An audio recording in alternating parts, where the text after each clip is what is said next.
Hello, this is Spider Dan of the Secret Balls, here with Mike of Genuine Chit-Chat, again at Forbidden Worlds Film Festival 2026, and today we are talking about The Thief of Bagdad from 1940.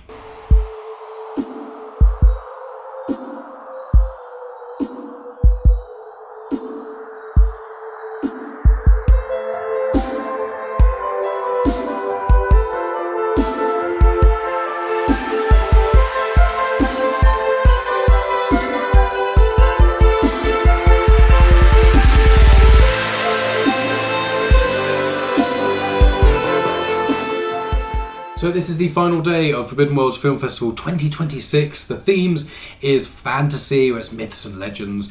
And this is actually the film which essentially was Aladdin before Aladdin. It was based on the Arabian Nights. Is it a book, I think? 1001 Arabian Nights, yeah, I believe it's a collection of short stories. Yeah.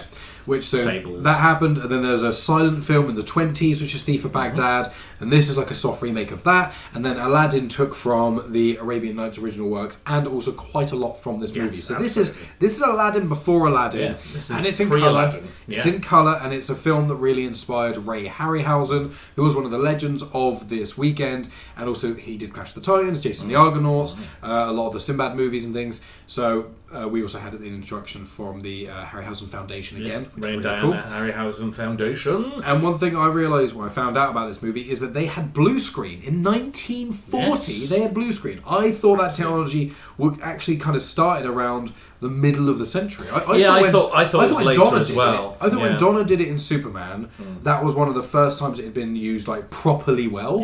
I didn't realise it had been in use for like 30 plus years at that point. Absolutely. I wanted to mention that so it was Vanessa Harryhausen and Connor Meaney did the introduction. Again, wonderful introduction for Clash and for this. And again, really introduced us to the idea of what kind of inspired Ray, as opposed to like Clash is looking at his work specifically, what he created, but also I think when they were here last time, they did the intro for King Kong, which was again another huge inspiration for him. And like watching Clash and this basically back to back between, after we've slept, of course, you can see it. There's definitely it'd be a very good double bill. Connected very tissue, good double bill. Absolutely, couldn't agree more. But yeah, I loved it. Did you know anything about this before going into it? I knew of it. I knew that it was kind of, again, it had those kind of elements. I knew there was a Jafar. I knew there was a Sultan. And you were excited about the Genie? Yes, I was very excited to see what the not the Robin Williams version at all. Very different, kind of quite menacing. The Robin Williams one, I think, definitely took some inspiration. Oh, absolutely, yeah, 100%. Like the wishes, the idea of being immortal and kind of a bit dangerous, but ultimately powerful. How he first comes out, Robin Williams Genie, is very much this Genie. Oh yeah, absolutely. Kind of smoke. It's the smoke thing as well. Smoke aesthetic. Effects are so good. Yeah. So yeah, the chroma key effect. And again, it's a really grand, epic thing. And again, there was several directors. It was a bit of a struggle to get made because of the war. Started off in England, but transitioned over to America to be finished. But it's gorgeous. It's in wonderful Technicolor. Yeah, it's beautiful. They've got these amazing matte paintings that were kind of almost like a flag almost. They were like on a stick, and they unfurled them. And then they kind of match them in, and it looks amazing. I saw with the presentation beforehand, I saw the parts which were matte painting, and then watching the movie, I was like, I actually can't even spot them. And this on an IMAX screen is, I think, either Blu-ray or 4K restored. Yes, it is. Yeah, but it is like, it's restored, but sometimes that shows things more. Yeah. It's on an IMAX screen, and I was looking at it going, I can't even tell. No, I know there's matte paintings here. Sure. It's that good. And there are some effects that have, yes. I mean, it's 1940, so cut them some slack, but there are effects like there's like little miniatures and dolls and things that obviously you can tell due to the quality and it being blown up on a 3 double-decker size screen. Yeah. But I thought it was well scripted. I think the acting, the performances were fun. It was vibrant. It had energy. It was surprisingly well written, and it flowed beautifully. Great pacing. Like one section into the next, you were never bored, or you never felt like it was dragging or anything like that. I was worried it was going to be super long, but it's actually really succinct. And again, it's got like this kind of framing device which I quite liked, where it was it's kind of like a prologue, isn't it? Yeah, kind of a prologue, and then we catch up to that time period, like maybe about halfway through the film, which again was nice. And there was all these kind of elements, and I'm like, there's part of me was like, how do they get out of this situation? What do they do? What magic will they use? And there's a wonderful actor called Sabu in real life, but plays the character Abu. Because in the original 1920s version, the prince and the thief were the same character. And that's kind of what they do in the Disney one again. Yes, kind of go back to that. Yeah, because he wants to be a prince, which again is more the Aladdin story, less of this. Abu in the Disney one is like the monkey psychic to a degree. Yeah, basically. But Aladdin is still a thief in this exactly. Yeah. So there's a lot of similarities and there's a lot of differences as well. I don't think it was so similar that I was like, I really wish I was just watching Aladdin. But that's what I was worried about going. I was like, this is going to be 1940s Aladdin, and it's kind of like, sometimes when you watch a movie and then people are like, you need to read the book. Yeah. It's way better. But if you've already seen the movie and it's a semi-faithful adaptation, I find that reading the book afterwards, I'm like, I know all the main beats. These minor changes don't grip me as much. And I was thinking, is this going to be too similar? It is surprisingly different. And as you said, Dan, like, obviously we know it's in the end, Aladdin's going to get the girl. Yeah. Well, not Aladdin, Ahmed is going to get the girl. Yeah. But like, and there's a genie and stuff, but it was like, I knew the goodie was going to win eventually. But as you say, like, there were points of the plot and I was like, where is this going? Like, where is Abu going? Yeah. What's the genie? Is he going to be in it to the end? There's a flying mechanical horse, which is pretty cool. The Sultan is even more balmy than he is the Aladdin version. Yeah, like the humor really landed for me. Like, it was just like all these really quirky characters and phrasing, and there's some slapstick and stuff. But generally, it hadn't. As films go, especially a film from 1940, it had not aged at all, really. I think kids could enjoy this. Like, I want to buy it. I literally, after the film, I went online to see if I could buy it, and annoyingly, it's out of print in Blu-ray. HMV does say it's coming back in stock soon. Okay, so I think it's getting a redo. But at the moment, if anyone else does look for it, be careful, because if you can buy the DVDs from a variety of places, most of them are Region 1, which only works in the US. Careful. It has to be Region 2 DVD. Look at the distributor, look at the company, and then look at the region especially, and then also if you've got a PlayStation, there's some issues with the kind of Blu-rays that plays as well. Yeah, so make sure it's the right region. Yeah, I bought a Krampus, the Naughty Cut, the other day, and it just doesn't fucking work, which is really annoying. But I got one from Australia, from Umbrella, which is again the same region code. That works fine on my PlayStation. But it's weird. It's a nightmare. It's a nightmare to navigate. But so be aware of that if you go and buy this. But it is, as Conor Meaney from Ray and the Diana Harryhausen Foundation said, is available online because it is out of copyright. So you can watch it online. You can watch it, I think, on archive.org. Yes. Also, Amazon. You can watch it. I reckon it'll be on YouTube as well. It might be, but digitally as well. You can rent it on Amazon. I personally try and avoid doing that because I want to physically own it. And again, I want to show this to Megan, and I want to show it to like Melody when she gets older. I would like to show this to Melody before Aladdin. I imagine that won't happen. I can't imagine that's going to succeed. That would not be a fight I win. Again, that'd be an interesting double bill as well. It would be, and I think this was the film I think that maybe surprised me the most, maybe. Because I was like going in as 1940s, and they can be quite dry. The effects can be quite rubbish. But I was like you. I was like, because I remember seeing The Seventh Voyage of Sinbad when the Foundation was there before, and I was going in going, there's going to be a lot of white Arabian people in this. Yeah, I was going to say. And yes, and there is that within the film, and it's kind of, it is par for the course, unfortunately. And you will see it. Conrad Veidt is the most German guy ever playing an Arabian. Because I saw when I was like, I don't think he is. Yeah, I was like, but I will say it didn't. It's not right. We're not saying it's right. But there's certain times you watch someone doing blackface or brownface or something, and you go, this is like offensive and stereotypical and stuff. And I found that in this, I was like, they shouldn't have cast a white person as Ahmed. They shouldn't have cast a German white person as Jafar. But it doesn't feel like they are taking the mick. It doesn't feel like they're being disrespectful. And it's not right because you're taking a job away from that person. No, but I agree. But also Sabu, who is of Asian descent, who plays basically the Thief of Baghdad, the title character.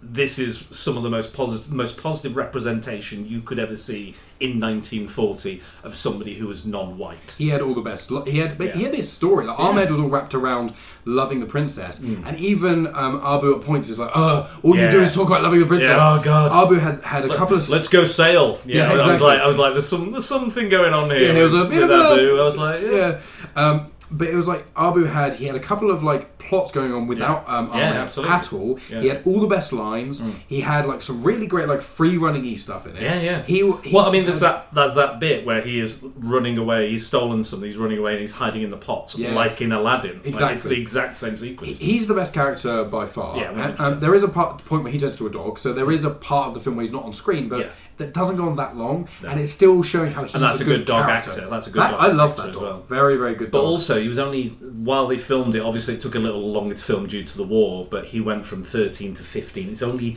13 or 15 in this. Yeah. And to give that kind of performance and to hold your attention, to hold the camera, and to you've got Conrad Veidt in there, who's like a really experienced actor, and all these other ones, like proper like Shakespearean. They're all great actors. Or silent or Victorian actors. They're all great in their roles as well, in their respective roles, and he is absolutely. He's got this wonderful, like infectious energy, this bouncing kind of charisma. He's energetic. He's childlike without being immature. Yes, which actually Ahmed is more immature, I'd say. Absolutely. He has to be almost the mature one. Yeah, absolutely. But he's still got that wonder. Yes, yeah, and I think whimsy, the child aesthetic, that childlike, like you said, wonder. I can't think of a better word. So it's really there is one point I do want to come to, but as we sort of wrap up, it's basically the acting's really good. Obviously, ignoring the thing where there's a lot of white characters playing it, but the acting's really good. It doesn't feel like it's the female character of the princess is unfortunately is of its time. Yeah, sure. It doesn't really have much agency and stuff, but it's not as misogynistic, and there's no sexual assault, which is nice. That's a winner this festival. This year at the this festival, particular theme from 80s fantasy films, yeah. Which is good. It's really funny, like oddly funny for a 40s film, because normally films do not age well with humour. The plot is surprisingly enjoyable. It feels very tight. And also the two elements that we haven't yet touched upon, which is one thing I really want to highlight, is the special effects are not just good for the 40s. Yes. They are actually just good. Just good. Like, you watch it now and it is better than, for the following, say, 4 decades, it's better than most of the films in the next 4 decades, all the way up to the 80s. And then I would say there's still better than a lot of films today. Yeah. And the way they use a mix of special effects and camera trickery and the scaling is the thing I was so boggled by. Like, when the genie first comes out and there's the smoke, it looks awesome. And then when the genie is giant and you've got Abu on the beach there, it legitimately looks awesome. Yeah. There are the points, as you said, that they had to blue screen it. Sure. And because of it being on IMAX and remastered, you can see there's that blue shadow around people. Yeah, like a halo. Kind of. But you get films today where people have that green screen aura around them, and it's like this was back 86 years ago, and it would have been a million times harder to do and to pull off. It was one of the first, if not the first, one of the first films ever to do it. Yeah, and again, there's big name directors who are influenced by this film. Like Martin Scorsese is a big Michael Powell fan. He's one of the several directors. I think it's 3 directors.